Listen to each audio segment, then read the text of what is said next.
Tega kamu, Mas. Kamu lebih memilih sahabatmu dibanding aku yang sedang mengandung anakmu.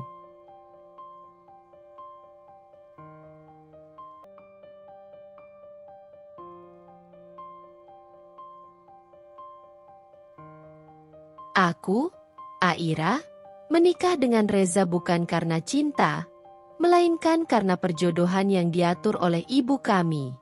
Kedua ibu kami telah bersahabat sejak lama dan ingin mempererat hubungan mereka dengan menjodohkan kami. Aku tidak keberatan. Aku dan Reza cukup akrab. Kami tumbuh di lingkungan yang sama, menghadiri acara keluarga yang sama, dan sesekali berbincang saat bertemu. Kami memang belum saling mencintai, tapi aku percaya cinta bisa tumbuh seiring waktu. Bukankah banyak pernikahan yang berawal dari perjodohan lalu berakhir bahagia? Aku ingin percaya bahwa aku pun bisa merasakan hal yang sama. Namun, sejak malam pertama, aku mulai merasakan ada sesuatu yang salah. Reza tidak banyak bicara setelah resepsi usai. Kami memasuki kamar pengantin yang telah dihiasi dengan begitu indah. Kelopak bunga mawar tersebar di atas ranjang. Lilin-lilin kecil menyala redup, mengisi ruangan dengan aroma vanila yang lembut. Aku duduk di tepi ranjang. Jantungku berdebar bukan karena gugup, tapi karena perasaan aneh yang menggelayuti hatiku. Reza berdiri di dekat jendela, membelakangiku. Tangannya dimasukkan ke dalam saku celana. Tubuhnya tegap. Namun ada ketegangan yang terlihat jelas dari bahunya yang sedikit naik. Aku menunggunya berbicara. Mungkin sebuah kalimat sederhana untuk mencairkan suasana. Namun, yang kudengar hanyalah desahan napasnya yang berat. Aku lelah, katanya akhirnya, tanpa menoleh padaku. Aku terdiam. Bukan karena kata-katanya, tapi karena nadanya. Dingin. Seolah keberadaanku di ruangan ini tidak lebih dari sekadar formalitas belaka. Aku mengangguk pelan. Kita memang melewati hari yang panjang, ujarku, berusaha memahami. Tanpa berkata apa-apa lagi, Reza melangkah ke sofa di sudut ruangan, mengambil bantal, lalu merebahkan diri di sana. Aku terpaku, menatapnya dengan perasaan campur aduk. Reza, panggilku pelan. HM. Kau tidak tidur di sini? Tanyaku, meski aku tahu jawabannya. Dia tetap memejamkan mata, tidak segera menjawab. Lalu, dengan suara nyaris tak terdengar, ia berkata, "Aku butuh waktu, Aira." Aku menelan ludah. Waktu? Untuk apa? Bukankah seharusnya kami mulai membangun rumah tangga ini bersama? Tapi aku tidak bertanya lebih jauh. Aku hanya duduk diam, menatap punggungnya yang membelakangiku. Disinilah aku, seorang pengantin baru, duduk sendirian di ranjang yang seharusnya menjadi tempat kami memulai perjalanan sebagai suami istri. Malam pertama yang seharusnya penuh kehangatan malah terasa begitu dingin. Saat itu, untuk pertama kalinya, aku merasa ada sesuatu yang tidak beres. Gaun tidur sutra berwarna pastel yang kupakai terasa lembut di kulitku, tetapi dadaku terasa sesak. Aku duduk di tepi ranjang, jari-jari tanganku saling bertaut di pangkuan, mencoba meredakan kegugupan yang perlahan berubah menjadi kecemasan. Ruangan ini seharusnya menjadi saksi awal perjalanan kami sebagai suami istri. Aroma mawar dari lilin aromaterapi yang menyala di sudut kamar seharusnya menciptakan suasana romantis. Kelopak bunga yang tersebar di atas ranjang seharusnya melambangkan cinta yang akan tumbuh di antara kami. Tapi tidak. Reza duduk di ujung ranjang, membelakangiku. Dia belum sekalipun menatapku sejak kami memasuki kamar ini. Kancing kemejanya masih tertutup rapat. Jasnya telah dia lepaskan, tetapi tubuhnya masih tampak kaku. Dia tampak gelisah. Seolah dia tidak nyaman berada di sini, bersamaku. Aku mencoba mencairkan suasana. Hari ini melelahkan, ya? Gumamnya pendek, tanpa niat untuk benar-benar menjawab. Aku menarik napas dalam, mencoba menenangkan hati yang mulai dipenuhi berbagai pertanyaan. Aku tahu pernikahan ini bukan atas dasar cinta, tetapi setidaknya aku berharap ada kehangatan di antara kami. Reza bukan orang asing bagiku, dan aku yakin, jika kami berusaha, hubungan ini bisa berjalan baik. Tiba-tiba, ponsel Reza berdering. Suara nyaring itu memecah keheningan yang sejak tadi menggantung di udara. Aku melihatnya mengambil ponsel, membaca sesuatu di layar, dan mendadak ekspresinya berubah. Rahangnya mengeras, matanya menegang, lalu tanpa ragu, dia langsung berdiri. Aku mengerutkan kening. Ada apa? Ada kecelakaan di jembatan besar. Aku harus pergi, katanya cepat. Aku tertegun. Tapi kamu sedang cuti, kan? Tanyaku lirih, mencoba menyembunyikan kekecewaan yang mulai merayap. Reza menghela napas panjang, seolah tidak memiliki cukup waktu untuk menjelaskan. Aira, ini tanggung jawabku. Aku nggak bisa diam saja. Aku menggigit bibir, berusaha memahami. Aku tahu pekerjaannya sebagai dokter membuatnya harus siap siaga setiap saat. Aku tahu menyelamatkan nyawa adalah hal yang paling penting baginya. Tapi ini malam pertama kami. Malam di mana aku ingin merasa bahwa pernikahan ini berarti sesuatu untuknya. Untuk kami. Aku mencoba menahan diri, tetapi kata-kata itu keluar begitu saja. Tidak bisakah orang lain yang menangani? Dia menatapku sejenak, lalu menggeleng. Aku harus pergi. Aku bangkit berdiri. Rasa kecewa yang tadi kupendam kini mulai menyeruak ke permukaan. Reza, ini bukan hanya tentang kamu. Ini tentang kita. Pernikahan kita. Apa kau nggak bisa lihat betapa pentingnya malam ini untukku? Dia terdiam. Untuk sesaat, aku berharap dia akan berubah pikiran, bahwa dia akan memutuskan untuk tinggal. Tapi harapan itu pupus ketika dia kembali menghela napas dan berkata, "Aku tahu ini penting, Aira. Tapi ada nyawa yang harus kuselamatkan." Tanpa menunggu jawabanku, dia meraih jaketnya, membuka pintu, dan melangkah pergi. Aku berdiri mematung, mendengar suara langkah kakinya yang semakin menjauh. Dada ini terasa sesak. Mataku mulai panas, tetapi aku menahan air mata yang ingin jatuh. Aku berbalik, menatap ranjang berhiaskan kelopak mawar merah yang kini terasa begitu menyedihkan.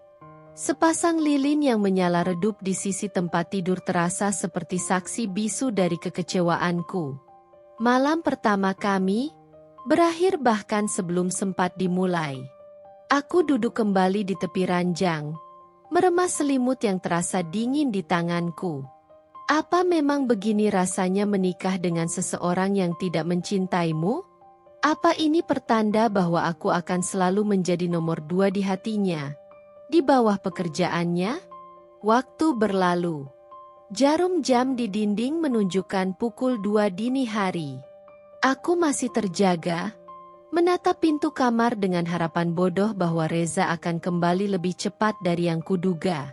Tapi dia tidak datang. Aku akhirnya berbaring, memeluk diri sendiri dalam kesepian yang terasa menusuk. Aku menutup mata, tetapi tidur terasa mustahil. Aku baru saja menyadari sesuatu yang menyesakan, bukan hanya Reza yang pergi malam ini, tapi juga harapanku akan pernikahan ini. Matahari sudah tinggi saat aku membuka mata, tapi kehangatan pagi tidak sedikit pun menyentuh hatiku. Aku masih berbaring di ranjang yang terasa begitu luas dan kosong. Reza belum pulang. Aku menoleh ke sisi ranjang yang masih rapi, tak tersentuh sejak semalam. Rasa sakit yang kuabaikan semalam kini kembali menyerang. Aku mencoba menepis perasaan itu, mencoba berpikir rasional. Mungkin Reza benar-benar sibuk. Mungkin kecelakaan itu sangat serius. Tapi, siapa yang mengalami kecelakaan? Pikiran itu mendadak menghantamku. Aku tidak bertanya semalam. Aku hanya diam, terjebak dalam kecewa dan marah. Sekarang, aku ingin tahu. Aku meraih ponsel, membuka berita terbaru tentang kecelakaan di jembatan besar yang membuat suamiku pergi meninggalkanku di malam pertama pernikahan kami. Aku menelusuri halaman demi halaman sampai sebuah nama muncul di layar. Livia Anggraini, korban kecelakaan tunggal di jembatan besar. Jantungku seakan berhenti berdetak. Aku membaca ulang, memastikan bahwa aku tidak salah melihat. Livia. Sebuah nama yang tak asing di telingaku. Aku tahu siapa dia. Aku pernah mendengar namanya dari Reza. Sahabatnya sejak kecil. Wanita yang, selama ini, hanya kucurigai sebagai seseorang yang punya tempat spesial di hidupnya, tapi tak pernah kubuktikan kebenarannya. Kini, semuanya mulai terasa aneh. Mungkinkah alasan Reza begitu tergesa-gesa bukan hanya karena dia seorang dokter, tetapi karena korban itu adalah Livia? Aku menelan ludah, mencoba menenangkan diriku sendiri. Tapi semakin aku berpikir, semakin hatiku terasa sesak. Aku tidak ingin terburu-buru menyimpulkan. Aku harus tahu yang sebenarnya. Aku bangkit dari tempat tidur dan berjalan keluar kamar. Di ruang tamu, ibu mertuaku sedang duduk santai sambil menyesap teh hangat. Ibu tahu Reza di mana sekarang? Tanyaku, berusaha terdengar biasa saja. Ibu menoleh ke arahku, ekspresinya terlihat sedikit terkejut dengan pertanyaanku. Dia masih di rumah sakit. Nak, semalaman dia tidak pulang. Aku mengangguk, berusaha mencerna informasi itu. Apa? Pasiennya baik-baik saja. Ibu menghela napas lega. Syukurlah, gadis itu selamat. Tapi kondisinya cukup parah. Sepertinya Reza sangat khawatir. Mereka sudah bersahabat sejak kecil. Kau tahu kan? Aku menggigit bibir dan mengangguk pelan. Aku tahu. Aku tahu mereka bersahabat. Tapi aku tidak pernah tahu bahwa kekhawatiran Reza akan sebesar ini. Aku mencoba tersenyum, berpura-pura memahami, lalu meminta izin untuk pergi ke rumah sakit. Aku ingin melihat dengan mata kepalaku sendiri. Rumah sakit terasa dingin meskipun siang begitu terik di luar. Aku berjalan cepat di lorong menuju ruang ICU, tempat Livia dirawat. Setiap langkah yang kuambil terasa berat. Seakan hatiku sudah tahu bahwa aku akan menemukan sesuatu yang menyakitkan. Saat aku tiba di depan kaca besar yang memisahkan ruangan perawatan, langkahku terhenti. Di dalam, aku melihat seorang wanita terbaring lemah di ranjang dengan beberapa alat medis yang terpasang di tubuhnya. Wajahnya pucat, ada perban di dahinya, dan lengannya diperban. Itu pasti Livia. Namun, bukan dia yang membuat dadaku mencelos. Di samping tempat tidurnya, duduk seorang pria dengan wajah penuh kekhawatiran. Reza. Tangannya menggenggam erat jemari Livia. Aku membeku. Aku ingin berpikir bahwa ini wajar. Bahwa ini hanya bentuk simpati seorang sahabat. Tapi ada sesuatu dalam tatapan Reza. Sesuatu yang tak pernah kulihat ketika dia menatapku. Cemas. Dadaku semakin sesak. Aku ingin masuk ke dalam ruangan itu. Ingin bertanya langsung pada Reza. Tapi kakiku terasa terpaku di tempat. Aku hanya bisa berdiri di balik kaca, menyaksikan suamiku menghabiskan malam pertama pernikahan kami dengan wanita lain. Tiba-tiba, Livia menggerakkan jemarinya perlahan. Kelopak matanya sedikit terbuka. Reza langsung mendekat, wajahnya penuh kelegaan. "Livia, kau sudah sadar?" Suaranya penuh kelembutan yang menusuk hatiku. Livia mencoba tersenyum meski tampak lemah. "Reza?" Suaranya nyaris tak terdengar. "Jangan bicara dulu, kau masih lemah," kata Reza, menggenggam tangannya lebih erat. Livia menatapnya dalam-dalam. Lalu tanpa kusangka, air mata mengalir dari sudut matanya. "Aku takut, Zah." Reza tersenyum tipis. Matanya juga tampak berkaca-kaca. "Aku di sini, Liv. Aku nggak akan pergi." Aku menghirup napas tajam. Kata-kata itu terasa seperti belati yang menusuk dadaku. "Aku di sini, Liv. Aku nggak akan pergi."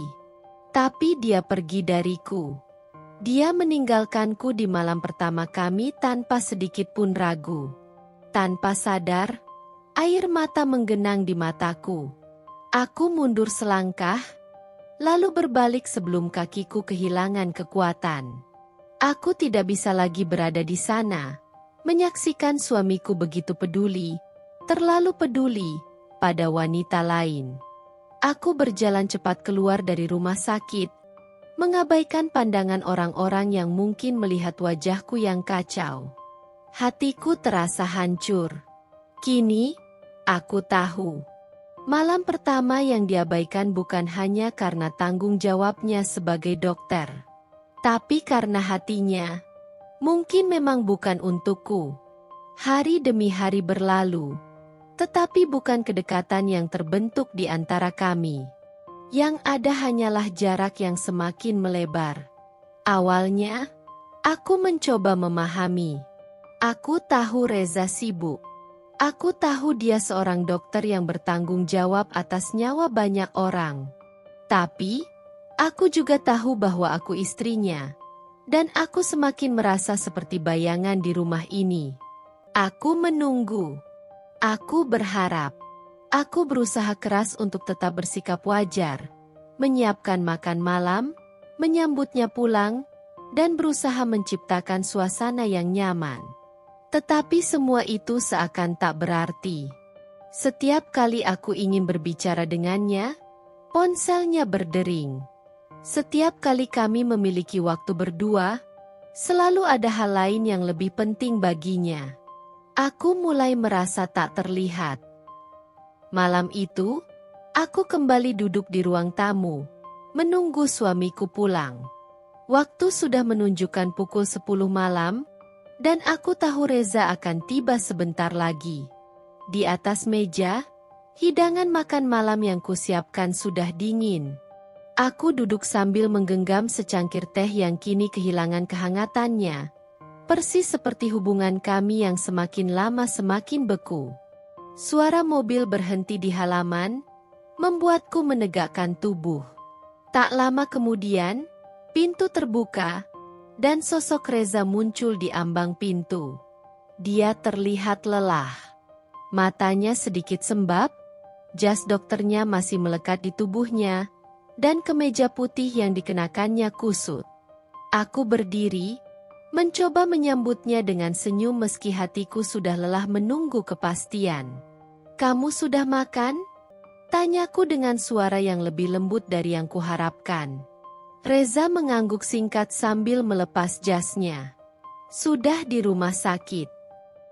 Jawaban itu menamparku. Aku tahu aku seharusnya tak boleh kecewa, tapi aku tetap merasakan perihnya. Aku sudah menyiapkan makan malam untuknya. Aku menunggunya. Aku berharap dia akan pulang dan makan bersamaku. Tapi nyatanya, seperti hari-hari sebelumnya, aku bukan prioritasnya. Aku mengepalkan jemariku, mencoba menahan rasa sakit yang mulai merayap. Aku harus bicara dengannya.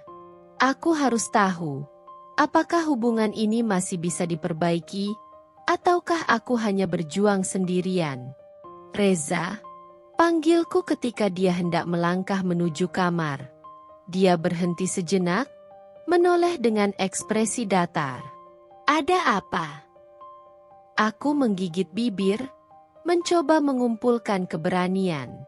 Kapan terakhir kali kita benar-benar berbicara? Aku bisa melihatnya menghela napas panjang, seolah pertanyaanku adalah beban tambahan baginya. Aira, aku sibuk. Aku tersenyum miris. Jawaban itu lagi. Selalu itu. Tapi aku istrimu. Ucapku, suaraku bergetar, setengah memohon. Dia menatapku sekilas, tetapi kemudian tanpa mengatakan apapun, dia berbalik menuju meja kerjanya dan menyalakan laptop. Hatiku semakin nyeri. Aku berjalan mendekatinya, mencoba sekali lagi. Reza, panggilku pelan. Aku berharap dia akan berhenti, akan menoleh, akan memberiku sedikit perhatian. Aku benar-benar sibuk, Aira. Sahutnya, kali ini nadanya terdengar lebih tegas. Aku terpaku. Pandanganku jatuh pada jemarinya yang mengetik sesuatu di laptop, seolah aku tak ada di sana. Aku bisa merasakan air mata menggenang di pelupuk mataku, tetapi aku menahannya sekuat tenaga. Aku ingin marah. Aku ingin menuntut perhatian. Aku ingin bertanya, apa aku benar-benar berarti baginya? Tapi, untuk apa? Jika Reza memang peduli, dia pasti sudah melakukannya tanpa harus diminta. Jika aku memang penting baginya, dia pasti tidak akan membiarkanku merasa sendirian dalam pernikahan ini. Aku tertawa kecil, tetapi suara itu terdengar menyedihkan. Aku mengerti, bisikku. Aku berbalik dan melangkah pergi, meninggalkannya yang masih terpaku pada layar laptop. Aku tidak tahu apakah dia menyadari bahwa aku terluka. Aku bahkan tidak tahu apakah dia masih peduli. Saat aku masuk ke kamar dan menutup pintu pelan-pelan, aku menyadari satu hal yang menyakitkan. Pernikahan ini bukan hanya tanpa cinta, tapi juga tanpa ruang untukku. Aku ingin percaya bahwa ada harapan, bahwa pernikahan ini masih bisa diperbaiki. Saat Reza mengatakan bahwa kami akan pergi honeymoon, aku nyaris tidak bisa menahan kebahagiaanku. Aku pikir ini adalah kesempatan untuk membangun kembali hubungan kami, untuk menciptakan kenangan yang lebih baik. Aku ingin percaya bahwa mungkin, hanya mungkin, cinta bisa tumbuh jika kami benar-benar mencoba. Aku menghabiskan malam sebelum keberangkatan dengan hati yang penuh semangat. Aku memilih pakaian dengan hati-hati, menyiapkan segala keperluan dengan penuh harapan, dan membayangkan bagaimana rasanya menghabiskan waktu hanya berdua, tanpa gangguan dari dunia luar. Ini akan menjadi awal yang baru, bukan? Aku bahkan mulai membayangkan seperti apa perjalanan itu nanti. Mungkin kami akan mulai berbicara lebih banyak. Mungkin Reza akan tersenyum lebih sering. Mungkin dia akan melihatku, benar-benar melihatku. Pagi itu, koper-koper kami sudah tersusun rapi di dekat pintu. Aku mengenakan dress musim panas berwarna pastel, berharap setidaknya Reza akan memperhatikanku dan mengomentari sesuatu. Namun, dia hanya mengecek tiket dan paspornya tanpa menoleh sedikit pun ke arahku. Aku menelan kekecewaanku dan mencoba tersenyum. Reza, aku benar-benar senang kita akhirnya bisa pergi bersama. Aku pikir ini akan baik untuk kita. Dia hanya menoleh sebentar, memberikan senyum tipis yang terasa kosong. Iya, jawabnya singkat. Hanya itu. Tanpa kehangatan, tanpa antusiasme. Aku menguatkan hatiku. Tidak apa-apa, Aira. Mungkin dia hanya lelah. Mungkin dia butuh waktu.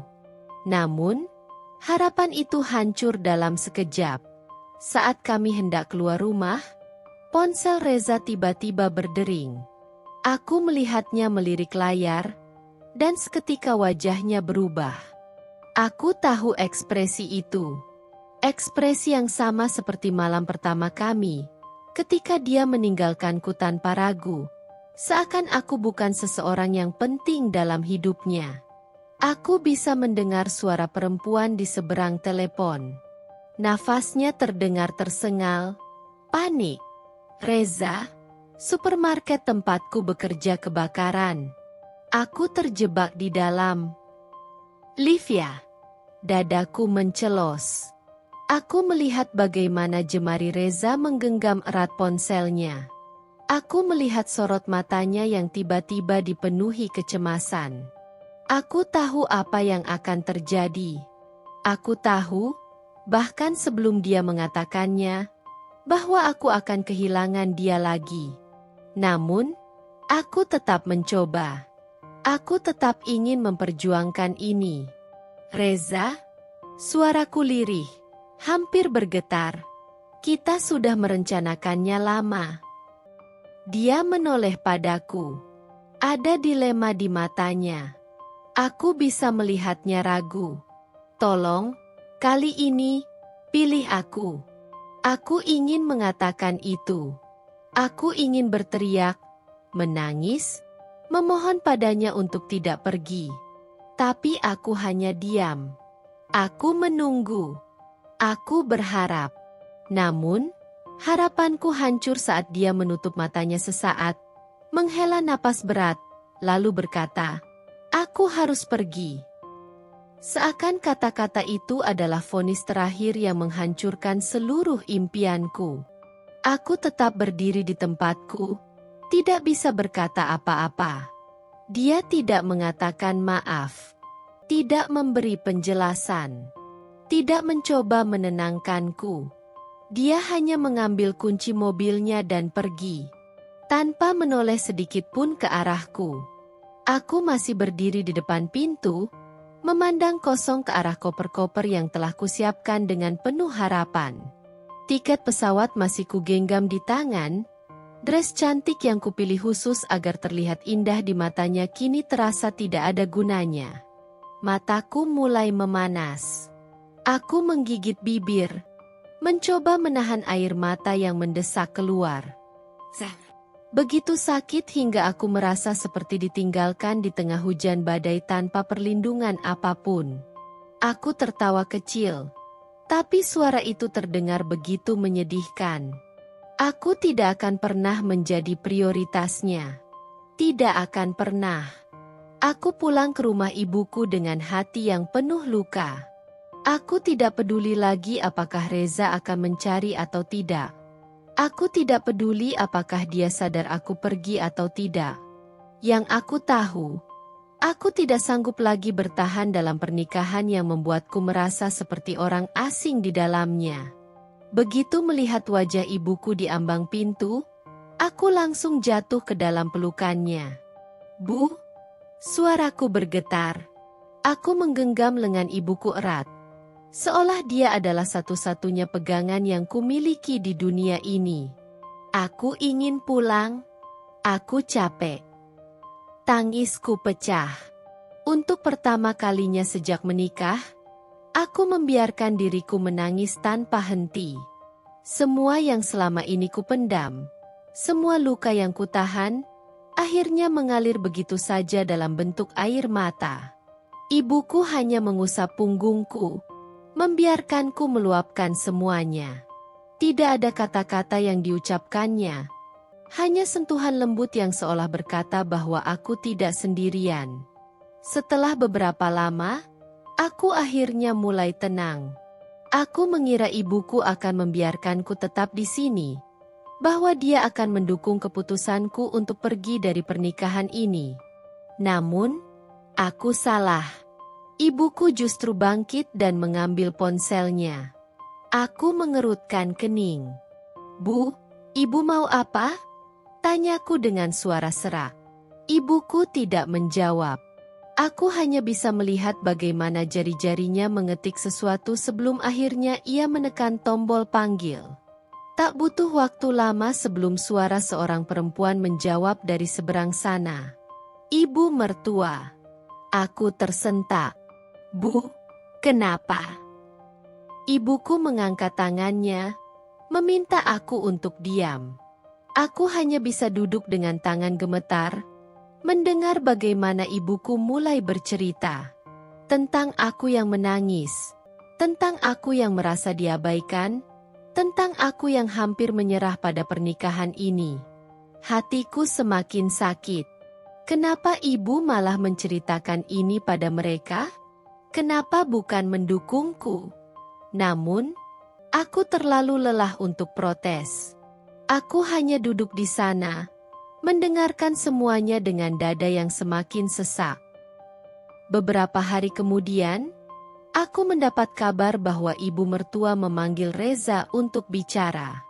Aku tidak ada di sana saat itu terjadi, tetapi aku bisa membayangkannya dengan jelas. Aku bisa membayangkan bagaimana ibu mertua menatapnya dengan penuh kekecewaan. Bagaimana suaranya terdengar tegas namun tetap penuh kasih saat ia berkata, "Ibumu cerita tentang Aira. Dia merasa diabaikan." Aku bisa membayangkan bagaimana Reza menunduk, mendengarkan tanpa membantah. "Kamu suami, Reza. Istrimu lebih penting," lanjut ibu mertuaku dengan nada penuh penekanan. Hening. Aku tidak tahu bagaimana ekspresi Reza saat itu. Apakah dia merasa bersalah? Apakah dia menyadari betapa hancurnya aku selama ini? Setelah beberapa saat, akhirnya dia berbicara. "Aku akan lebih perhatian." Hanya itu. Tanpa janji. Tanpa penyesalan. Aku ingin percaya kata-katanya. Aku ingin percaya bahwa setelah ini, segalanya akan berubah. Bahwa Reza akan melihatku, mendengarku, dan menganggapku sebagai seseorang yang layak diperjuangkan. Tapi jauh di dalam hati, aku tahu satu hal. Benarkah itu? Atau ini hanya kata-kata kosong yang akan kembali kulupakan saat dia lebih memilih Livia lagi? Untuk pertama kalinya sejak pernikahan ini dimulai, aku mulai merasa ada harapan. Reza berubah. Dia mulai pulang lebih awal.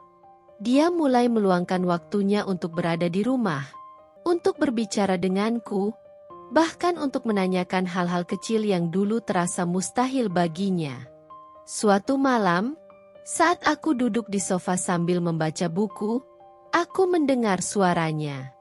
"Aira, kamu sudah makan?" Aku hampir terkejut mendengarnya bertanya seperti itu.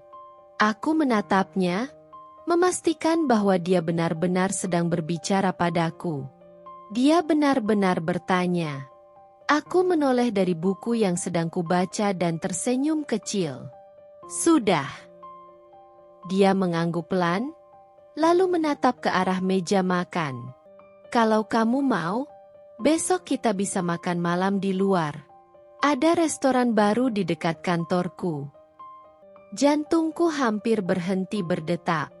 Aku berkedip beberapa kali, mencoba memahami kata-katanya. Reza, mengajakku makan malam. Aku ingin memastikan aku tidak salah dengar.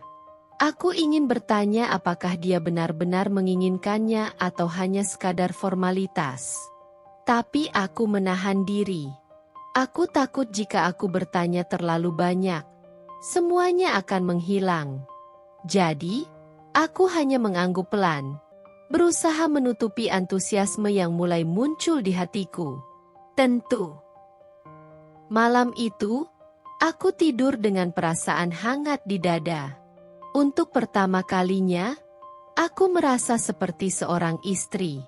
Seorang istri yang benar-benar diperhatikan oleh suaminya. Mungkin, ini adalah awal yang baru. Aku mulai meyakinkan diriku bahwa pernikahan ini bisa berjalan dengan baik. bahwa aku dan Reza masih bisa saling menemukan satu sama lain. Namun, kebahagiaan itu tidak bertahan lama. Seperti angin yang tiba-tiba berubah menjadi badai, semuanya kembali hancur. Livia kembali muncul. Aku tidak tahu kapan tepatnya itu terjadi. Aku tidak tahu bagaimana atau mengapa. Tapi tiba-tiba, Reza mulai kembali menjauh. Ponselnya kembali berdering lebih sering. Aku melihat bagaimana ekspresinya berubah setiap kali nama itu muncul di layar. Aku mendengar suaranya yang lebih pelan, seolah berusaha menyembunyikan sesuatu dariku. Aku mencoba menahan diri. Aku mencoba percaya padanya. Namun, aku mulai menyadari bahwa aku kembali menjadi seorang istri yang terlupakan. Malam itu, aku berdiri di depan cermin, mengenakan dress terbaik yang kupunya.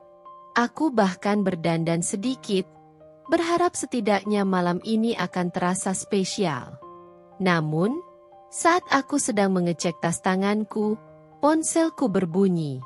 Pesan dari Reza. Maaf, aku lembur. Jangan tunggu aku. Aku menatap layar ponselku lama, berharap pesan itu berubah.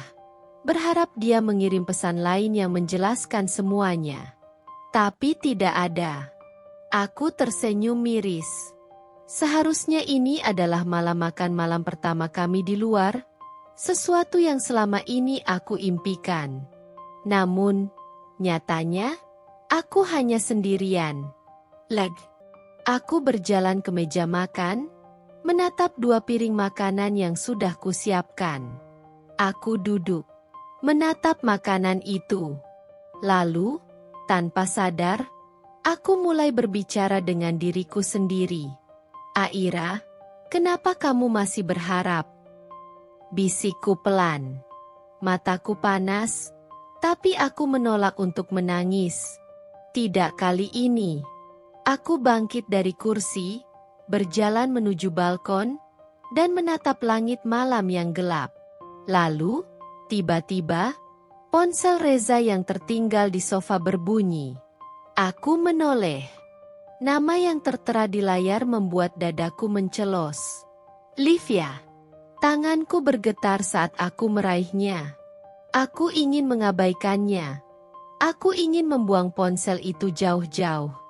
Tapi sebelum aku sempat melakukannya, panggilan itu berakhir. Dan satu pesan masuk. Reza, kamu di mana? Aku butuh kamu. Aku menggigit bibirku. Hatiku hancur lagi. Aku tertawa kecil. Tapi suaraku terdengar begitu menyedihkan. Aku harusnya sudah terbiasa. Kan? Aku harusnya tidak berharap lagi.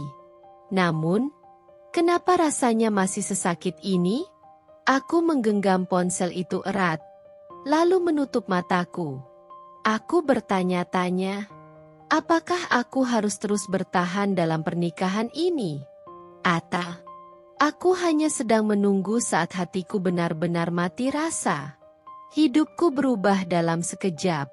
2 garis merah yang tertera di alat tes kehamilan seakan mengubah seluruh duniaku. Aku menatapnya lama, jantungku berdebar kencang. Tanganku gemetar saat ku genggam erat benda kecil itu. Seolah takut ini semua hanya mimpi. Aku hamil. Aku mengusap perutku yang masih rata.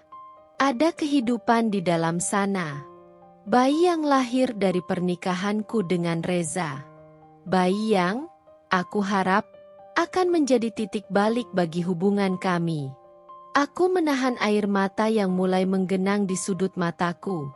Aku ingin segera memberitahu Reza. Aku ingin melihat reaksinya. Mungkin selama ini kami terasa jauh. Mungkin selama ini aku merasa hanya aku yang berjuang. Tapi ini akan mengubah segalanya. Dengan langkah cepat, aku keluar dari kamar mandi, membawa alat tes kehamilan di tanganku.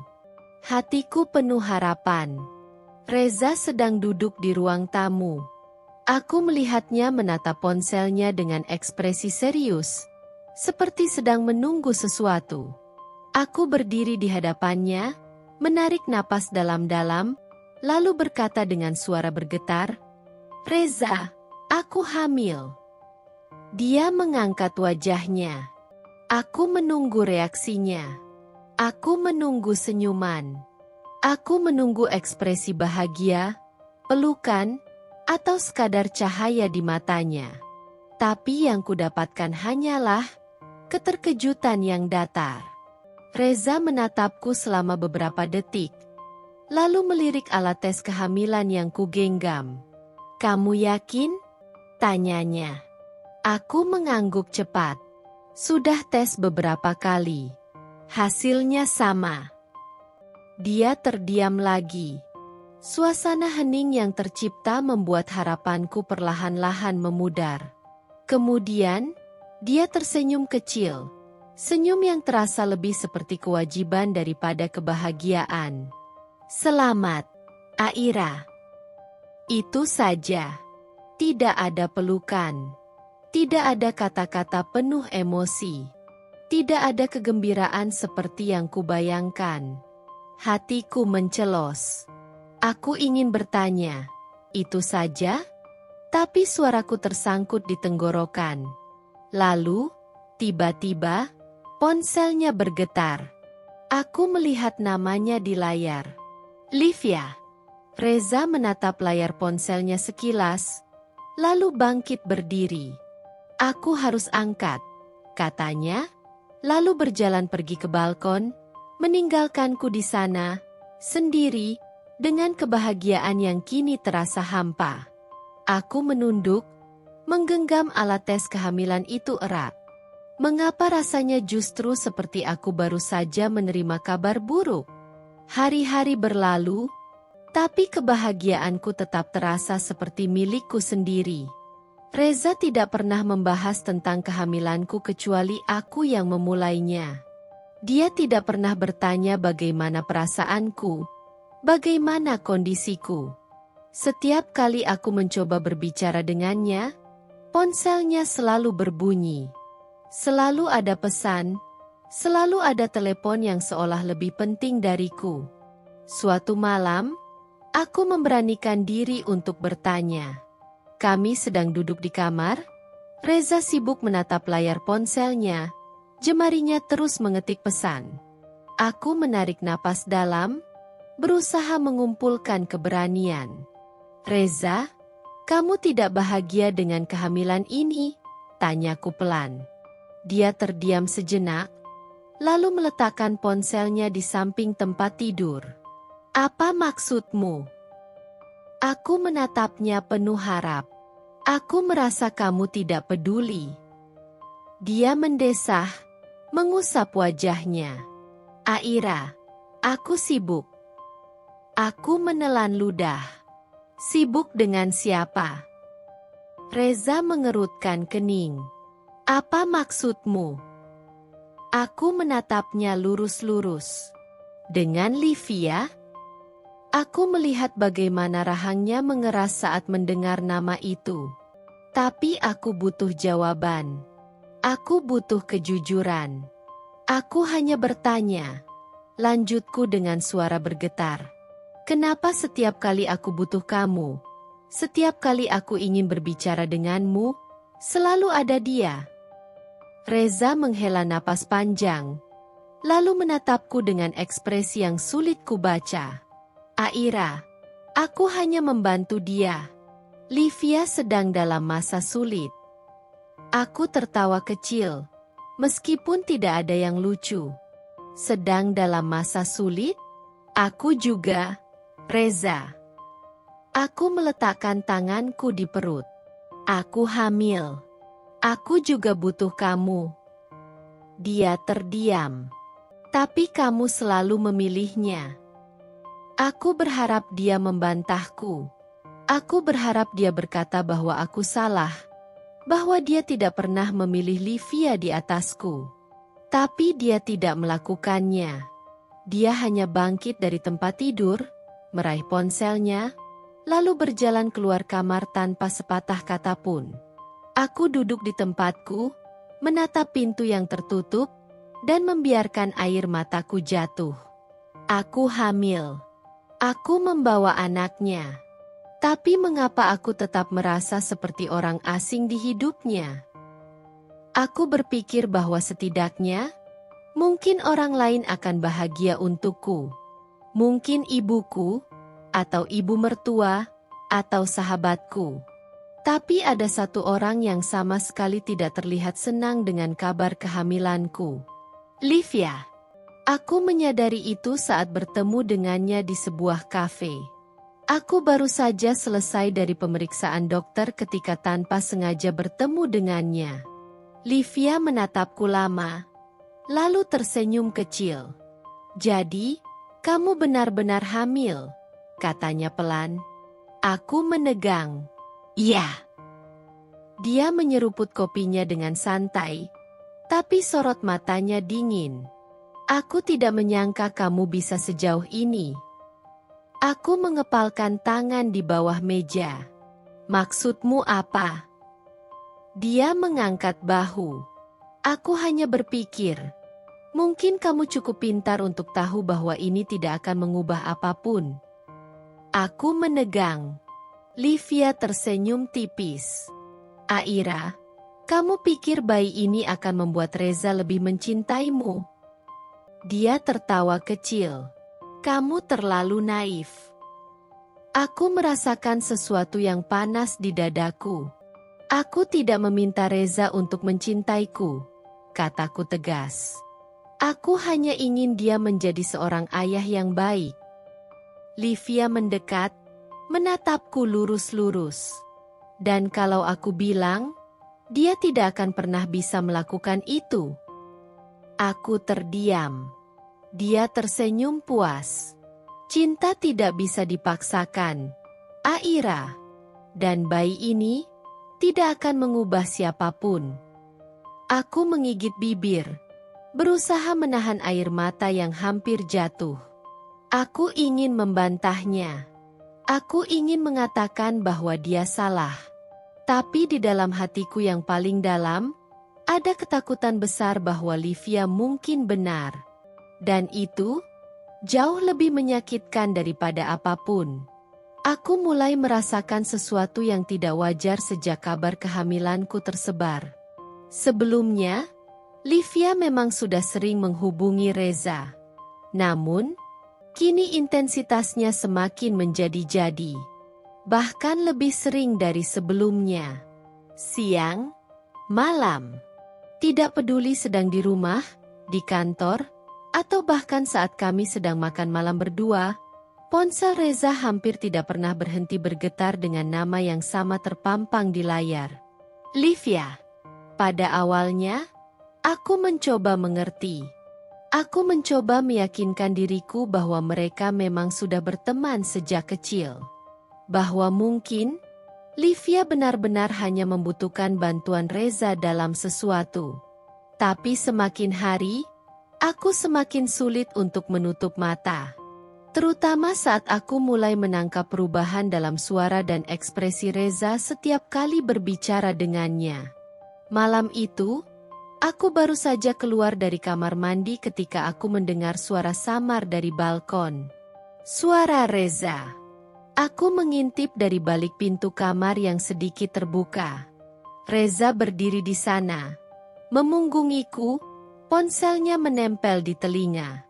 Aku tahu siapa yang sedang dihubunginya. Aku tahu itu Livia. Awalnya, aku tidak berniat menguping. Aku hanya berdiri diam, berusaha meyakinkan diriku bahwa aku tidak perlu tahu isi pembicaraan mereka. Bahwa mungkin ini hanya obrolan biasa. Tapi kemudian, suara lirih Livia terdengar dari speaker ponsel, membuat seluruh tubuhku menegang. "Kamu bahagia, Reza? Dengan pernikahan ini?" Aku menggigit bibir, jemariku mencengkeram erat gagang pintu. Jantungku berdegup keras, tetapi bukan karena kebahagiaan. Aku menunggu. Aku menunggu jawaban Reza. Aku berharap dia akan berkata dengan tegas bahwa ya, dia bahagia. Bahwa meskipun ada masalah di antara kami, dia tetap menghargai pernikahan ini. Bahwa dia tidak menyesal. Tapi yang kudengar hanyalah keheningan. Reza tidak langsung menjawab. Aku menahan napas, menunggu dengan dada sesak. Hingga akhirnya, setelah beberapa detik yang terasa seperti selamanya, dia menghela napas panjang. Suara napas yang terdengar begitu lelah, begitu berat. Aku tidak tahu, Livia. Dadaku mencelos. Aku ingin menutup telinga, ingin berpura-pura bahwa aku tidak mendengarnya. Tapi kata-kata itu sudah terlanjur masuk ke dalam hati, merobek sedikit demi sedikit keyakinan yang selama ini coba kujaga. Livia menghela napas. Aku kasihan padamu, Reza. Aku mendengar isak tertahan dari seberang telepon. Aku ingin kamu bahagia. Tapi apakah dia bisa membuatmu bahagia? Aku menunggu Reza menjawab. Aku menunggu dia berkata sesuatu untuk membelaku, untuk mempertahankan hubungan kami. Tapi jawaban itu tidak pernah datang. Sebaliknya, yang kudengar hanyalah desahan napas panjang dari Reza, diikuti dengan suara langkah kakinya yang semakin menjauh dari balkon. Aku buru-buru kembali ke tempat tidur, berpura-pura tidur sebelum dia masuk ke kamar. Beberapa menit kemudian, kudengar pintu kamar terbuka. Aku bisa merasakan tatapan Reza mengarah padaku. Tapi aku tetap memejamkan mata, menahan napas agar dadaku tidak naik turun terlalu kencang. Aku ingin menangis, tapi aku tahu aku tidak boleh. Karena jika aku menangis sekarang, Reza akan tahu bahwa aku mendengar semuanya.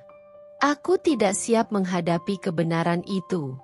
Aku tidak siap mendengar dari mulutnya sendiri bahwa aku bukanlah kebahagiaannya. Sejak malam itu, aku mulai memperhatikan Livia dengan cara yang berbeda. Aku sadar bahwa dia semakin aneh. Dia tidak lagi sekadar mencari Reza untuk meminta bantuan. Dia seakan selalu ingin memastikan bahwa aku tahu posisinya dalam hidup Reza. Satu kali, dia mengirim pesan pada Reza di tengah malam, dan aku melihatnya. Livia, aku tidak bisa tidur. Bisa kamu temani sebentar? Aku menunggu apa yang akan dilakukan Reza. Dia menatap layar ponselnya lama. Aku bisa melihat kebimbangan di wajahnya. Tapi pada akhirnya, dia mengetik balasan. Reza, ada apa? Tidak ada penolakan. Tidak ada batasan. Aku benar-benar ingin bertanya. Sejak kapan istrimu bukan lagi orang pertama yang kamu pikirkan? Tapi aku tahu, pertanyaanku hanya akan berakhir dengan jawaban yang menyakitkan. Hari demi hari berlalu, dan aku mulai merasakan bahwa Livia bukan hanya sahabat dalam hidup Reza. Dia adalah seseorang yang tidak ingin aku ada di sini. Dia mulai menelepon Reza saat dia tahu kami sedang berdua. Dia sengaja datang ke kantor Reza dengan alasan sepele, hanya untuk memastikan bahwa aku melihat betapa dekatnya mereka. Dan yang paling menyakitkan adalah, Reza tidak menolaknya. Reza tidak pernah mendorongnya menjauh. Reza tidak pernah menegaskan bahwa sekarang dia sudah memiliki seorang istri. Seolah-olah, kehadiranku tidak pernah benar-benar ada. Aku mulai bertanya-tanya, apa yang sebenarnya ada di dalam hati Reza? Apakah dia benar-benar mencintaiku? Atau aku hanyalah seseorang yang terpaksa dia nikahi? Ketika pertanyaan itu terus berputar di kepalaku, aku tahu bahwa ini bukan lagi sekadar rasa cemburu. Ini adalah ketakutan. Ketakutan bahwa aku telah menikahi seseorang yang hatinya tidak pernah menjadi milikku. Hari itu, udara terasa lebih dingin dari biasanya. Entah karena memang cuaca yang mendung atau karena hatiku yang semakin dipenuhi kecemasan. Aku duduk di tepi ranjang, tanganku dengan lembut mengusap perutku yang mulai menonjol. Kehamilanku semakin membesar, dan seharusnya aku merasa bahagia. Tapi kenyataannya, aku merasa lebih terasing dari sebelumnya. Reza semakin sulit diajak bicara. Tatapan matanya semakin kosong setiap kali menatapku. Dan Livia? Dia masih seperti bayangan gelap yang terus mengintai kehidupanku. Dan hari itu, semuanya menjadi lebih buruk. Siang itu, saat aku sedang duduk di ruang tamu, ponselku bergetar. Sebuah pesan masuk dari nomor tak dikenal. Aku mengernyit, membuka layar ponsel, dan membaca pesan itu dengan jantung berdebar. Hati-hati, jangan terlalu percaya diri. Tidak semua istri bisa bahagia selamanya. Aku merasakan darahku membeku. Tanganku refleks mencengkeram ponsel lebih erat. Tubuhku menegang. Mataku membaca ulang kata-kata itu, seolah berharap aku salah melihatnya. Tapi tidak. Pesannya jelas. Pesannya adalah sebuah ancaman. Aku menoleh ke arah kamar, memastikan bahwa Reza masih di dalam. Dia sedang bersiap untuk berangkat kerja, tidak menyadari apa yang baru saja terjadi. Tanganku bergetar saat mengetik balasan. Siapa ini? Pesan itu tidak terkirim. Aku melihat layar ponsel dengan napas tercekat. Nomor itu sudah diblokir. Seolah pengirimnya hanya ingin menyampaikan ancaman tanpa memberiku kesempatan untuk membalas. Aku menelan ludah, mencoba mengatur napasku yang mulai tidak beraturan. Aku tahu siapa yang mengirim pesan itu. Livia. Siapa lagi? Siapa lagi yang ingin aku merasa takut? Siapa lagi yang ingin aku tahu bahwa aku tidak pernah benar-benar aman dalam pernikahan ini? Aku berdiri dari sofa, mencoba menenangkan diri. Tapi tangan dan kakiku terasa lemas. Aku ingin mengabaikannya. Ingin berpikir bahwa ini hanyalah pesan kosong yang tidak perlu ditanggapi. Tapi bagaimana kalau ini lebih dari sekadar ancaman? Bagaimana kalau Livia benar-benar akan melakukan sesuatu? Aku mengusap perutku lagi, kali ini dengan lebih erat. Bukan hanya aku yang terancam. Ada bayi di dalam perutku. Aku harus melakukan sesuatu. Malamnya, aku mencoba membicarakan ini dengan Reza. Dia baru saja pulang kerja. Wajahnya terlihat lelah. Aku tahu dia akan kesal jika aku membahas ini, tapi aku tidak bisa menahannya lagi. Saat dia duduk di sofa, aku memberanikan diri membuka mulut. Reza, panggilku pelan. HM. Aku dapat pesan aneh hari ini. Dia menatapku sekilas, lalu kembali melihat layar ponselnya. Pesan apa? Aku menggigit bibir, lalu menunjukkan ponselku kepadanya. Lihat ini. Dia membaca pesan itu sekilas, lalu mendesah. Aira, ini cuma pesan iseng. Jangan terlalu dipikirkan. Aku terdiam. Cuma pesan iseng. Reza, ini bukan pesan iseng. Ini ancaman, kataku, suaraku sedikit meninggi. Dan aku yakin ini dari Livia. Mata Reza langsung menatapku tajam. Jangan menuduh tanpa bukti, Aira. Aku hampir tertawa mendengar kata-katanya. Tanpa bukti. Kalau bukan dia, lalu siapa? Aku berusaha menahan emosiku.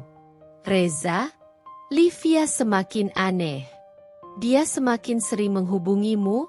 Dia selalu ada dimanapun kita berada. Kamu sendiri tidak melihatnya. Reza menutup matanya sesaat, lalu menghela napas panjang. Livia hanya teman. Aira. Aku tertawa kecil, meskipun tidak ada yang lucu. Teman? Aku menatapnya penuh luka. Kamu yakin dia hanya menganggapmu teman? Dia diam. Aku tahu dia tidak bisa menjawabnya. Aku melanjutkan, suaraku semakin bergetar. Reza, aku takut. Aku benar-benar takut. Kalau bukan untukku, setidaknya pikirkan bayi ini. Aku meletakkan tanganku di perut. Kalau dia benar-benar mengancamku, kalau dia melakukan sesuatu. Reza tiba-tiba berdiri. Aira, cukup. Aku terdiam. Dia mengusap wajahnya, lalu menatapku dengan ekspresi lelah. Aku tidak ingin bertengkar soal ini lagi. Aku capek. Aira. Aku menggigit bibir. Mataku mulai panas. Jadi kamu lebih memilih membiarkannya? Dia tidak menjawab. Aku tertawa miris. Kamu tahu, Reza?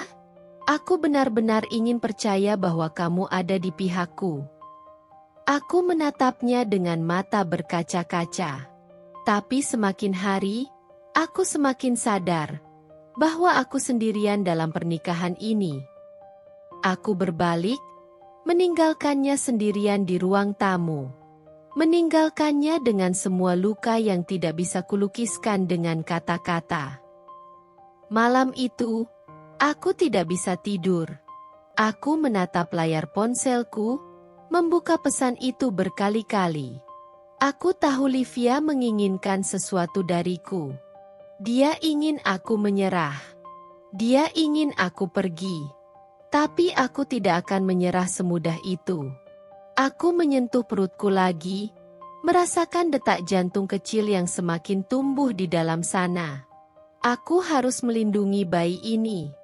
Aku tidak akan membiarkan siapapun menyakitinya. Tidak Livia. Tidak Reza. Tidak siapapun. Malam itu, udara terasa lebih dingin dari biasanya. Seakan ada sesuatu yang mengintai di sudut gelap rumah ini. Aku duduk di ruang tamu, meremas-remas ujung selimut yang menutupi kakiku. Mataku menatap kosong ke layar televisi yang menyala tanpa benar-benar kupahami isinya. Reza masih belum pulang. Aku sudah terbiasa dengan itu. Keheningan rumah ini semakin membuatku gelisah. Aku bisa mendengar suara detak jam dinding yang terasa begitu lambat, seolah waktu enggan berjalan lebih cepat. Aku mencoba menenangkan diri. Namun, perasaan itu tetap ada. Perasaan bahwa aku tidak sendirian. Aku menarik napas panjang dan memutuskan untuk naik ke kamar. Aku merasa lelah. Mungkin aku hanya butuh tidur. Saat aku melangkah ke arah tangga, mataku menangkap sesuatu. Aku berhenti. Di sana, di anak tangga pertama, ada sesuatu yang tidak biasa. Sebuah kain kecil tergeletak begitu saja. Aku mengernyit. Dari mana kain ini berasal? Aku tidak ingat menjatuhkannya. Aku juga tidak ingat ada benda seperti ini sebelumnya. Jantungku mulai berdegup lebih cepat. Tapi aku mengabaikannya. Mungkin aku hanya lupa.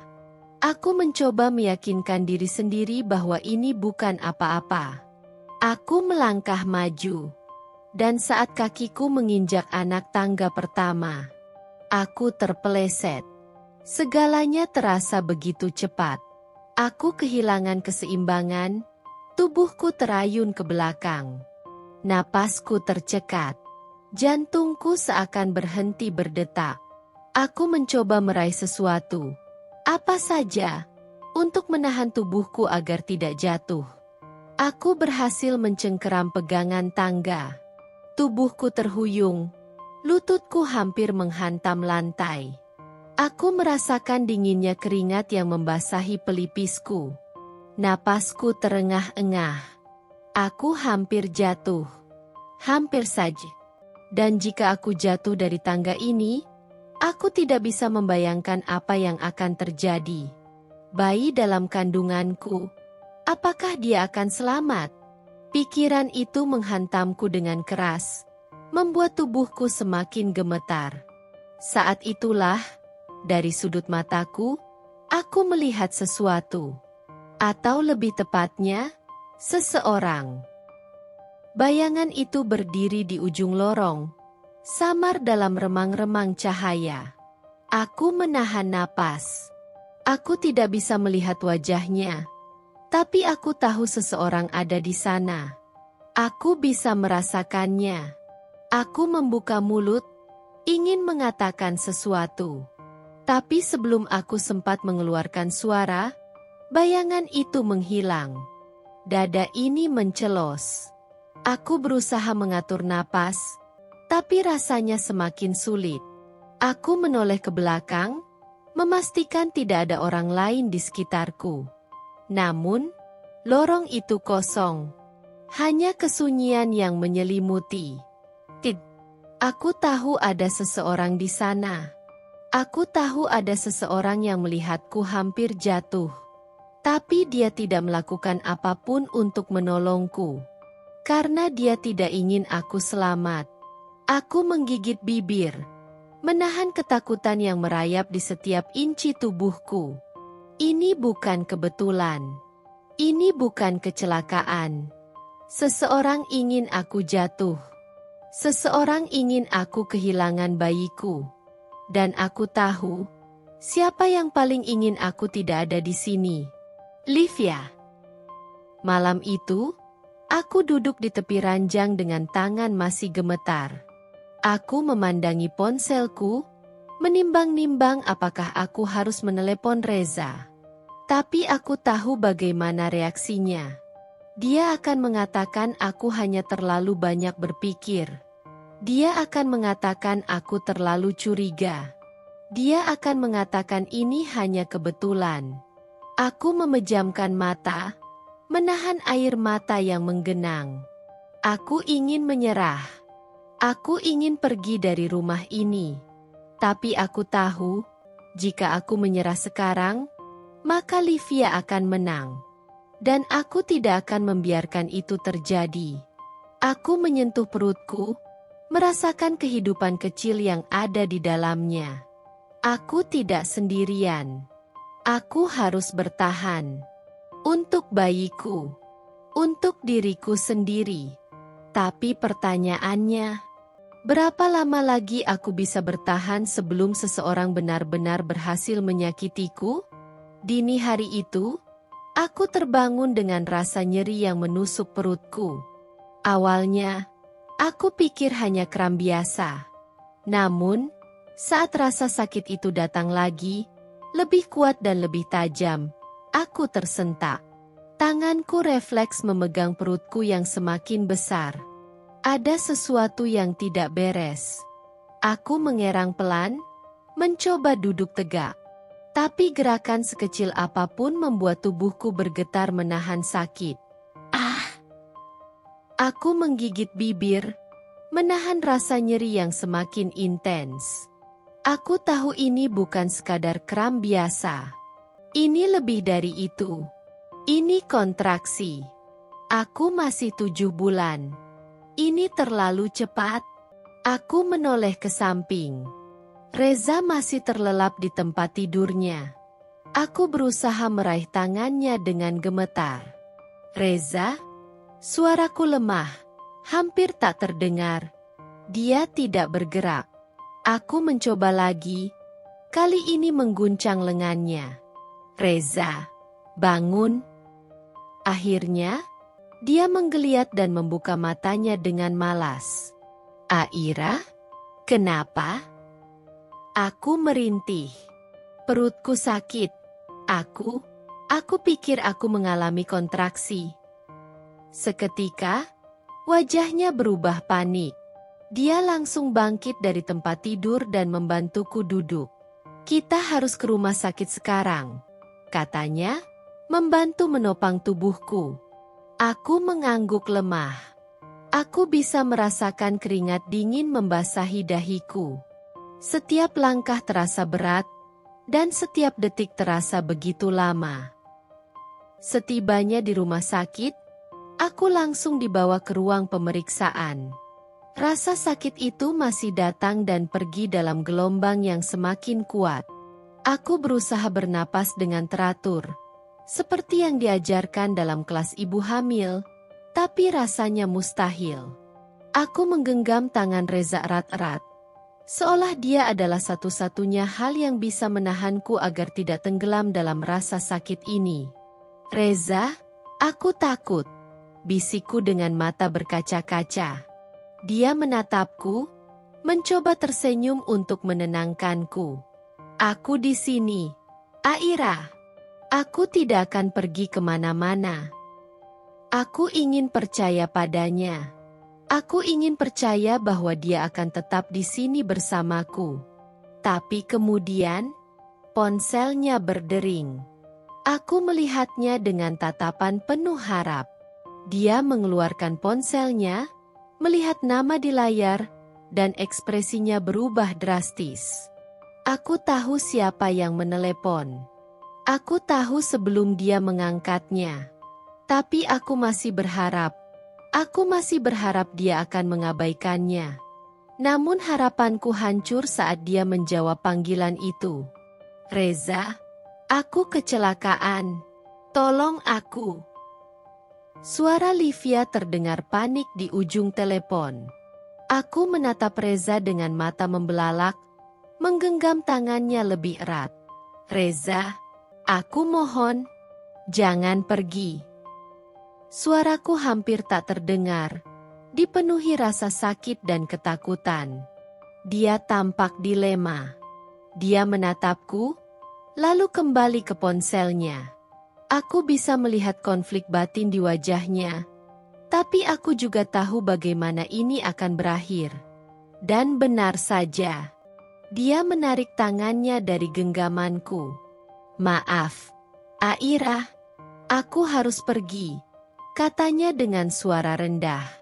Aku menatapnya dengan perasaan hancur. "Reza." Tapi dia tidak menatapku lagi. Dia berbalik dan pergi. Aku melihat punggungnya menghilang di balik pintu, membawa serta sisa-sisa kepercayaan yang kupunya. Aku ditinggalkan. Di saat aku paling membutuhkannya. Di saat aku berjuang antara hidup dan mati, dia memilih orang lain. Aku menunduk, merasakan air mata mengalir di pipiku. Rasa sakit di perutku semakin hebat. Tapi lebih sakit lagi luka yang dia tinggalkan di hatiku. Saat itu, aku sadar, aku tidak bisa terus bergantung pada Reza. Aku hanya punya diriku sendiri. Ruangan ini begitu sunyi. Hanya suara detak jantung dari monitor yang berdenting pelan, seakan-akan mencoba menenangkan kecemasan yang berkecamuk di dalam dadaku. Aku terbaring di atas ranjang rumah sakit dengan napas terengah-engah. Perutku terasa seperti diremas dari dalam. Aku meremas sprei dengan kedua tanganku yang gemetar. Keringat dingin membasahi dahiku. Aku bisa merasakan kontraksi datang semakin sering, semakin menyakitkan. Aku menoleh ke samping, berharap menemukan sosok yang seharusnya ada di sini bersamaku. Namun, ranjang itu kosong.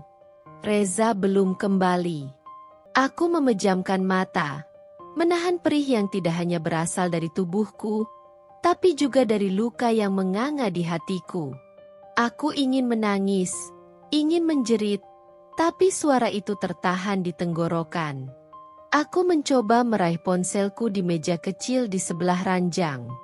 Jemariku yang lemah bergetar saat menekan layar, membuka daftar panggilan terakhir. Tidak ada pesan. Tidak ada panggilan. Aku mencoba menelepon Reza sekali lagi.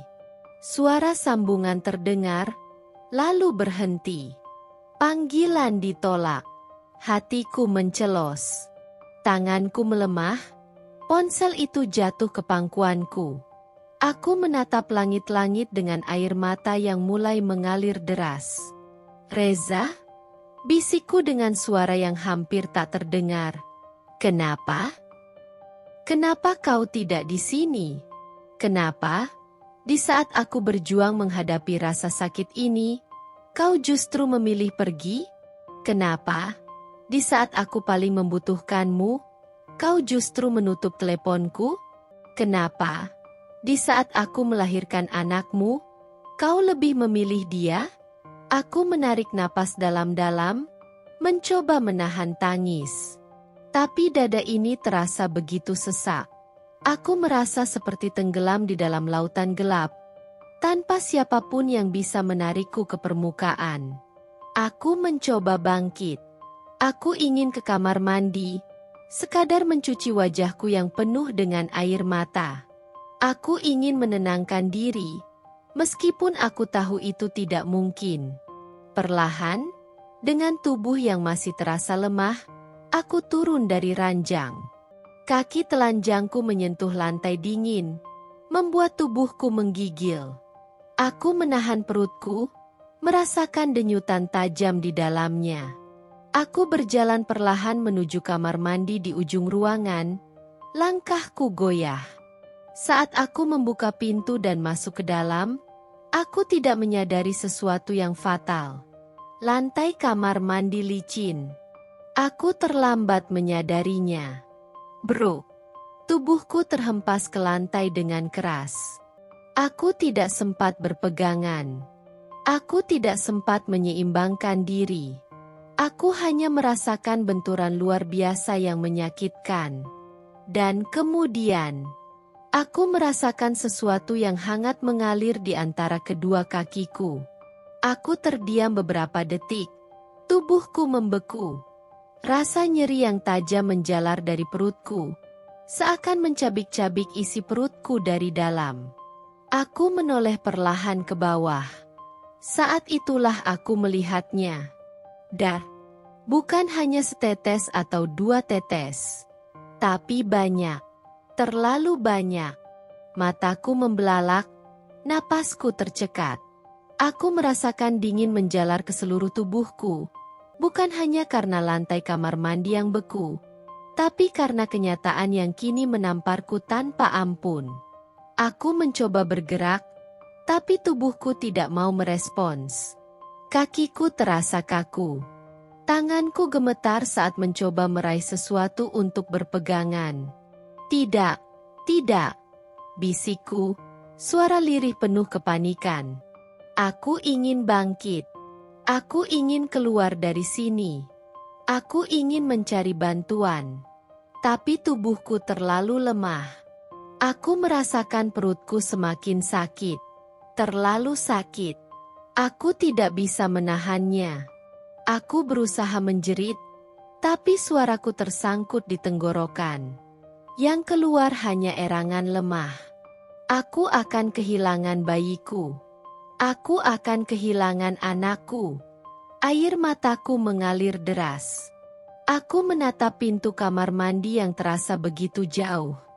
Aku mencoba merangkak, berharap seseorang akan datang dan menyelamatkanku. Tapi tidak ada siapa-siapa. Aku sendirian. Di saat aku paling takut, di saat aku paling rapuh, Reza tidak ada di sini. Aku tidak tahu berapa lama aku berbaring di sana, dikelilingi genangan darah yang semakin membesar. Kesadaranku mulai menghilang. Pandanganku buram, cahaya lampu kamar mandi terasa semakin redup. Aku menggigit bibir, menahan isakan terakhirku. Dan sebelum semuanya menjadi gelap, hanya satu nama yang ada di kepalaku. Bukan namaku. Bukan nama bayi yang bahkan belum sempat kuucapkan dengan penuh kasih sayang. Tapi nama seseorang yang seharusnya ada di sini. Reza. Tapi dia tidak ada. Dan saat kesadaranku perlahan menghilang, aku tahu. Aku telah kehilangan segalanya. Langit malam di luar rumah sakit tampak muram. Hujan turun tanpa henti, seolah langit pun ikut berduka. Butiran air menghantam jendela kamar rawatku, menciptakan ritme monoton yang seharusnya menenangkan, tapi bagiku, itu hanya menambah kesunyian yang menyelimuti. Aku menatap langit-langit dengan tatapan kosong. Rasanya aku sudah lama terbaring di sini, tapi aku tidak tahu berapa lama tepatnya. Waktu seolah berhenti sejak tragedi itu terjadi. Aku masih bisa merasakan bayangan sakit yang menyayat tubuhku. Aku masih bisa mengingat bagaimana perihnya saat darah itu mengalir begitu deras di antara kakiku. Aku masih bisa mendengar suara panik para perawat yang berusaha menyelamatkanku. Dan yang paling menyakitkan, aku masih bisa merasakan kehampaan itu. Bayi itu telah tiada. Aku menundukkan kepala, menatap perutku yang kini kosong. Aku mengulurkan tangan, menyentuh perut yang seharusnya masih menjadi rumah bagi kehidupanku yang baru. Tapi yang ada hanya kekosongan. Aku ingin menangis, tapi air mata ini sudah terlalu sering jatuh. Yang tersisa kini hanyalah kehampaan. Lalu, suara pintu terbuka dengan kasar. Langkah kaki tergesa-gesa memasuki ruangan. Napas berat terdengar, seolah orang itu telah berlari secepat mungkin untuk sampai ke sini. Aku tidak perlu menoleh untuk tahu siapa dia. Aku tahu suara langkah itu. Aku tahu suara napas itu. Aku tahu kehadiran yang selama ini kurindukan, tapi kini terasa begitu asing. Reza berdiri di ambang pintu, wajahnya pucat, matanya merah, rambutnya berantakan, bajunya kusut. Hujan telah membasahi tubuhnya, tapi sepertinya dia tidak peduli. Matanya mencari mataku, seolah berharap menemukan sesuatu di sana. Tapi aku hanya diam. Dia menatapku dengan tatapan yang sulit diartikan. Penyesalan, ketakutan, keterkejutan, semuanya bercampur menjadi satu. Dia melangkah mendekat, ragu-ragu, seolah takut aku akan menghilang jika dia terlalu cepat mendekat. Aku tetap diam. Ketika jarak kami tinggal beberapa langkah, dia jatuh berlutut di samping tempat tidurku. Aku terkejut, tapi aku tetap tidak bereaksi. Tangannya terulur, meraih tanganku yang tergeletak di atas selimut putih. Jemarinya menggenggamku erat, bergetar. Aira, suaranya serak, penuh dengan kepedihan. Maaf, maafkan aku. Aku masih diam. Air mata mengalir di pipinya. Dia menunduk. Bahunya terguncang. Suaranya pecah dalam keheningan ruangan. Aku bodoh. Aku nggak seharusnya meninggalkanmu. Aku nggak seharusnya memilih dia. Aku menatapnya tanpa ekspresi. Hati ini terasa kosong. Tidak ada amarah. Tidak ada dendam. Tidak ada kesedihan. Yang ada hanya kehampaan. Aku menarik napas dalam, mencoba mengumpulkan kekuatan untuk mengucapkan kata-kata yang selama ini terpendam. Kamu selalu memilih dia, Reza. Dia mendongak, menatapku dengan wajah penuh luka. Bibirnya bergetar, seakan ingin mengatakan sesuatu, tapi tidak ada kata-kata yang keluar. Aku tersenyum miris. Bahkan saat aku bertarung antara hidup dan mati, kamu masih memilihnya. Reza menggeleng cepat. Tidak, aku tidak memilihnya. Aira, aku hanya... Aku mengangkat tangan, menghentikannya. Jangan beralasan. Dia terdiam. Aku menatap lurus ke matanya. Aku jatuh di kamar mandi. Aku berjuang sendirian. Aku berteriak, tapi tidak ada yang mendengarku. Aku menangis, tapi tidak ada yang datang menolongku. Aku menarik napas dalam-dalam. Aku kehilangan anakku, Reza. Dan di saat aku berjuang untuk menyelamatkannya, Kamu sedang di mana? Reza menutup wajahnya dengan kedua tangan. Isakannya semakin keras. Aku tidak peduli. Aku tidak ingin mendengar permintaan maafnya. Aku tidak ingin mendengar alasan-alasannya. Semua sudah terlambat. Aku menoleh keluar jendela. Hujan masih deras. Seperti perasaanku yang kini tak lagi bisa dikendalikan. Pergilah, Reza. Dia tertegun. Aira. Suaranya bergetar. Jangan begini. Aku mohon. Aku menoleh dan menatapnya dalam-dalam. Kamu sudah kehilangan aku, Reza. Aku bisa melihat luka di matanya. Aku bisa merasakan rasa sakit yang kini menimpanya. Tapi ini bukan tentang dia. Ini tentang aku. Tentang kepercayaan yang hancur. Tentang hati yang patah. Tentang cinta yang tak lagi bisa diselamatkan. Aku menutup mata, membiarkan air mata terakhir mengalir. Ketika aku membukanya lagi, Reza masih di sana, berlutut. Tris, tapi aku tidak akan mengubah keputusanku. Tidak ada lagi yang bisa diperbaiki. Setelah kejadian di rumah sakit, aku pulang ke rumah orang tuaku. Langkahku terasa berat. Seakan setiap jengkal tanah yang kupijak mengingatkanku pada luka yang baru saja kuterima.